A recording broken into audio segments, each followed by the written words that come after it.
ಈ ಸಮಾರಂಭಕ್ಕೆ ಬಂದಿರುವ ನಮ್ಮ ಎಲ್ಲ ಪತ್ರಿಕೆ ಮಾಧ್ಯಮ ಮಿತ್ರರೆಲ್ಲರಿಗೂ, ಹಿರಿಯ ಪತ್ರಕರ್ತರೆಲ್ಲರಿಗೂ, ಪ್ರತಿಯೊಬ್ಬರಿಗೂ ಮತ್ತು ಈ ಪ್ರೋಗ್ರಾಮ್ ನೋಡ್ತಿರೋ ಸಮಸ್ತ ಕನ್ನಡಿಗರಿಗೂ ನನ್ನ ಹೃದಯಪೂರ್ವಕವಾದ ನಮಸ್ಕಾರಗಳು, ಧನ್ಯವಾದಗಳು.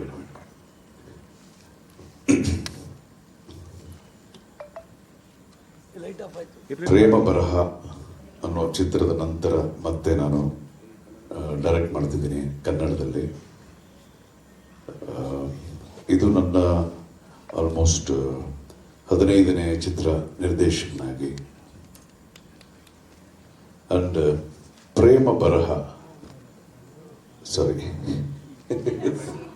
ಸೀತಾ ಪಯಣ ಅದೇ ಬರ್ತದೆ.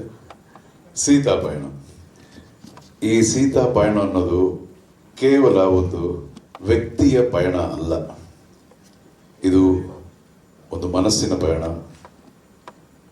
ನಾವು ಜೀವನದಲ್ಲಿ ಕಲಿತುಕೊಳ್ಳುವಂತಹ ಮೌಲ್ಯಗಳ ಪಯಣ, ನಮ್ಮ ಫೀಲಿಂಗ್ಸ್ ಏನಿರುತ್ತೋ ಅದರ ಒಂದು ಜರ್ನಿ, ಅದೇ ಸೀತಾ ಪಯಣ. ಇದು ಬಂದು ಸುಮಾರು ಒಂದು 13-14 ವರ್ಷದ ಹಿಂದೆ ನಾನು ಮಾಡಿದಂಥ ಕಥೆ. ಇದು ಅವಾಗಲಿಂದ ಇದು ಯಾವಾಗ ಇದನ್ನ ನಾನು ಶೂಟ್ ಮಾಡ್ತೀನಿ ಅನ್ನೋದು ಅವಾಗಲಿಂದ ಒಂದು ಕಾತರತೆ ನನಗಿತ್ತು. ಸೊ ಅದಾದ್ಮೇಲೆ ನನ್ನ ಮಗಳನ್ನಿಟ್ಟು ಇನ್ನೊಂದು ಸಿನಿಮಾ ಮಾಡಬೇಕು ಅಂದ್ಕೊಂಡಾಗ ಆಗ ಈ ಕಥೆನ ನಾನು ಮತ್ತೆ ಸ್ಕ್ರೀನ್ ಪ್ಲೇ ಎಲ್ಲ ಡೆವಲಪ್ ಮಾಡಿದೆ. And this is like very very close to my heart. ಇದಕ್ಕೆ ಮುಂಚೆ ನಾನು ಹೇಳಿದಾಗೆ ಇದೊಂದು ಬರೀ ಚಿತ್ರ ಮಾತ್ರ ಅಲ್ಲ, ಇದು ಒಂದು ಅನುಭವ, ಇಟ್ಸ್ ಅನ್ ಎಕ್ಸ್ಪೀರಿಯನ್ಸ್. ಸೊ ಈ ಚಿತ್ರದ ಕಥೆ ನಿರ್ದೇಶಕನಾಗಿ ನಾನು ಚಿತ್ರದ ಕಥೆನ ತುಂಬ ಎಕ್ಸಾಗ್ಸರೇಟ್ ಮಾಡದೆ ಪ್ರಾಮಾಣಿಕವಾಗಿ ಇದನ್ನು ಪ್ರೆಸೆಂಟ್ ಮಾಡಬೇಕು ಅಂತ ಮಾಡಿರೋ ಒಂದು ಕಥೆ ಇದು. ಅಂಡ್ ಇದರಲ್ಲಿ ನನಗೆ I have very good committed technicians. To start with ನನ್ನ ಮ್ಯೂಸಿಕ್ ಡೈರೆಕ್ಟರ್. ಪಿಕ್ಚರ್ ಎಲ್ಲ ಒಂದು 2-3 ದೊಡ್ಡ ಪಿಲ್ಲರ್ಸ್, ಅದರಲ್ಲಿ ಒಂದು ಮ್ಯೂಸಿಕ್ ಕೂಡ. ಸೊ ನೀವು ಈಗಾಗಲೇ ಈ ಹಾಡುಗಳನ್ನು ನೋಡಿದ್ದೀರಾ, ಇನ್ನೂ 2 ಹಾಡು ರಿಲೀಸ್ ಆಗುತ್ತೆ, ಅದು ಇನ್ನೂ ಜೋರಾಗಿರುತ್ತೆ ಅಂತ ನನ್ನ ಇದು ವಿಶ್ವಾಸ. So music will be the highlight of this picture. ತುಂಬ ಚೆನ್ನಾಗಿ ಮಾಡಿದ್ದಾರೆ ನಮ್ಮ ಅನೂಪ್ ರೂಬೆನ್ಸ್. ಈಗಾಗಲೇ ಇದು ಅವರಿಗೆ 4ನೇದು ಅಥವಾ 5ನೇದು ಚಿತ್ರ ಇದು ಕನ್ನಡದಲ್ಲಿ. And the cameraman is a very big cameraman ತಮಿಳ್ನಾಡಿಂದ. ಅಂಡ್ ಕೇರಳದಿಂದ ಎಡಿಟರ್ ಕೇರಳ ಅಯೂಬ್ ಖಾನ್ ಅಂತ. ಸೊ ಪಿಕ್ಚರ್ ಪ್ಯಾನ್ ಇಂಡಿಯನ್ ಸಿನಿಮಾನೋ ಇಲ್ವೋ, ಆದರೆ ನಮ್ಮ ಟೆಕ್ನಿಷಿಯನ್ಸ್ ಎಲ್ಲ pan Indian technicians. And of course I don't believe in pan Indian film. 4-5 ಭಾಷೆಗಳಲ್ಲಿ ಸಿನಿಮಾ ರಿಲೀಸ್ ಮಾಡ್ತಿದ್ದೀನಿ, ಆದರೆ ಪ್ಯಾನ್ ಇಂಡಿಯನ್ ಫಿಲ್ಮ್ ಅಂತ ನಾನು ನಂಬೋದು ಯಾವಾಗ ಅಂತಂದರೆ ಅದರ ಕಂಟೆಂಟ್ ಜನಗಳಿಗೆ ಇಷ್ಟ ಆಯಿತು ಅಂತಂದರೆ ಆ ಸಿನಿಮಾ ಪ್ಯಾನ್ ಇಂಡಿಯನ್ ಸಿನಿಮಾ ಆಗೋಗುತ್ತೆ ಆಟೋಮ್ಯಾಟಿಕ್ ಆಗಿ. ಸೊ ಈಗಾಗಲೇ ಪ್ರೂವ್ ಮಾಡಿದ್ದಾರೆ ನಮ್ಮ ಕನ್ನಡ ಚಿತ್ರರಂಗದ ಸಿನಿಮಾಗಳಲ್ಲಿ. KGF, ಕಾಂತಾರ, ಈ ಚಿತ್ರಗಳೆಲ್ಲ ಒಳ್ಳೆ ಸಿನಿಮಾ ಮಾಡಬೇಕು ಅಂತ ಒಳ್ಳೆ ಕಂಟೆಂಟ್ ಇಟ್ಕೊಂಡು ಮಾಡಿರುವಂಥ ಚಿತ್ರಗಳು. ಸೊ ಪಿಕ್ಚರ್ ಚೆನ್ನಾಗಿದ್ದರಿಂದ ಅದು ಪ್ಯಾನ್ ಇಂಡಿಯನ್ ಫಿಲ್ಮ್ ಆಗೋಯ್ತು. ಸೊ ಅದನ್ನೇ ನಾನು ನಂಬ್ತೀನಿ. And same with this picture, ನಾನು ಕಂಟೆಂಟ್ ನಂಬಿದ್ದೀನಿ. ಈ ಪಿಕ್ಚರ್ನಲ್ಲಿ content will be the king. And artist ಬಗ್ಗೆ ಇಂಗ್ಲೀಷ್ನಲ್ಲಿ ಒಂದು ಮಾತು ಹೇಳ್ತಾರೆ, artist they should give the heart more than the skill ಅಂತ. ಅವರ ಪ್ರತಿಭೆನ ಕೊಡೋದಕ್ಕಿಂತ ಹೆಚ್ಚಾಗಿ ಅವರ ತುಂಬು ಹೃದಯದ ಒಂದು ಕಮಿಟ್ಮೆಂಟ್ ಅಂತ ಒಂದು ಕ್ಯಾರೆಕ್ಟರ್ ಕೊಡಬೇಕು ಅಂತ ಇಂಗ್ಲೀಷ್ನಲ್ಲಿ ಹೇಳ್ತಿರೋದು. That is very very true. So ಆ ನಿಟ್ಟಿನಲ್ಲಿ ನನ್ನ hero and heroine Niranjan, Aishwarya, ಇವ್ರಿಬ್ರು they have done a wonderful job ಈ ಪಿಕ್ಚರ್ನಲ್ಲಿ.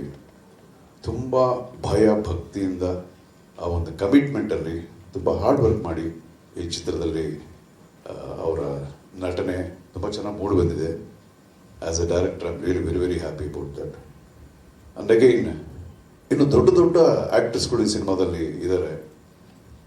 ನಮ್ಮ ಪ್ರಕಾಶ್ ರಾಜ್ ಎಂಥ ಒಳ್ಳೆ ಆ್ಯಕ್ಟರ್ ಅಂತ ನಿಮ್ಮೆಲ್ಲರಿಗೂ ಚೆನ್ನಾಗಿ ಗೊತ್ತು. ಅವರು ಈ ಚಿತ್ರದಲ್ಲಿ ತುಂಬ ವಿಭಿನ್ನವಾದ ಒಂದು ಕ್ಯಾರೆಕ್ಟರ್ ಮಾಡಿದ್ದಾರೆ. ಬೇರೆ ಚಿತ್ರಗಳಿಗಿಂತ ಹೇಗೆ ಡಿಫ್ರೆಂಟ್ ಅವ್ರನ್ನ ಪ್ರೆಸೆಂಟ್ ಮಾಡಬೇಕು ಅನ್ನೋದು ನನಗೊಂದು ಚಾಲೆಂಜಿಂಗ್ ಆಗಿತ್ತು. ಎಷ್ಟೋ ಸಿನಿಮಾಗಳು ಎಷ್ಟೋ ಪಾತ್ರಗಳು ಮಾಡಿದ್ದಾರೆ, ಇದರೊಳಗೊಂದು ಡಿಫ್ರೆಂಟಾಗಿ ಏನಾದ್ರು ಮಾಡೋಣ ಅಂದ್ಕೊಂಡು ಮಾಡಿರೋ ಒಂದು ಪ್ರಯತ್ನ ಇದು. ಗ್ಯಾರಂಟಿ ನಿಮಗೆ ತುಂಬಾ ಇಷ್ಟ ಆಗುತ್ತೆ ಅವರ ಪಾತ್ರ. ಆಮೇಲೆ ಸತ್ಯರಾಜ್ ಅವರು ಒಂದು ಪ್ಯಾನ್ ಇಂಡಿಯನ್ ಆ್ಯಕ್ಟರು. ಬಾಹುಬಲಿ ಅಂತ ದೊಡ್ಡ ದೊಡ್ಡ ಚಿತ್ರಗಳಲ್ಲೆಲ್ಲ ಆ್ಯಕ್ಟ್ ಮಾಡಿ ಈಗ ಎಲ್ಲ ಭಾಷೆಗಳಲ್ಲೂ ಮಾಡ್ತಿದ್ದಾರೆ. ಸೊ ಅವ್ರದ್ದೊಂದು ಬಹುಮುಖ್ಯವಾದ ಒಂದು ಪಾತ್ರ. ಹೀರೋಯಿನ್ಗೆ ತಂದೆ ಪಾತ್ರ ಮಾಡಿದ್ದಾರೆ. ಅದು it will be highlight of the picture. ಆಮೇಲೆ ನಾನು ಒಂದು ಕ್ಯಾಮಿಯೋವನ್ನು ಒಂದು ಮಾಡಿದ್ದೀನಿ.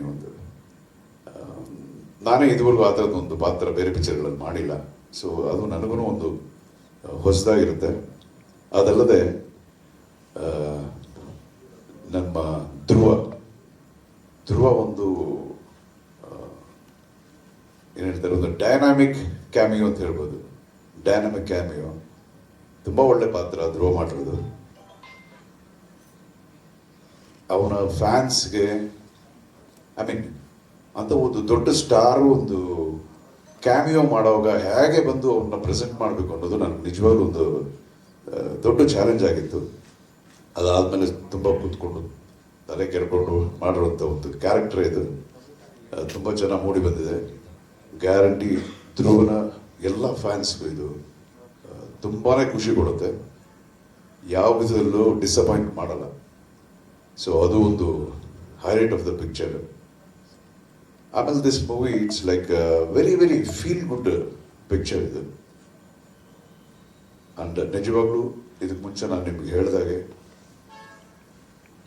This will be N experience. Picture ಬರೋರು ಗ್ಯಾರಂಟಿ ವಾಪಸ್ ಹೋಗುವಾಗ ಮುಖದಲ್ಲಿ ಒಂದು ನಗು ಇಟ್ಕೊಂಡು ಒಂದು ಒಳ್ಳೊಳ್ಳೆ ವಿಷಯಗಳನ್ನ ಅವರು ಕ್ಯಾರಿ ಮಾಡ್ತಾರೆ ಅಂತ ಅನ್ನೋ ವಿಶ್ವಾಸ ನನಗೆ 100% ಇದೆ.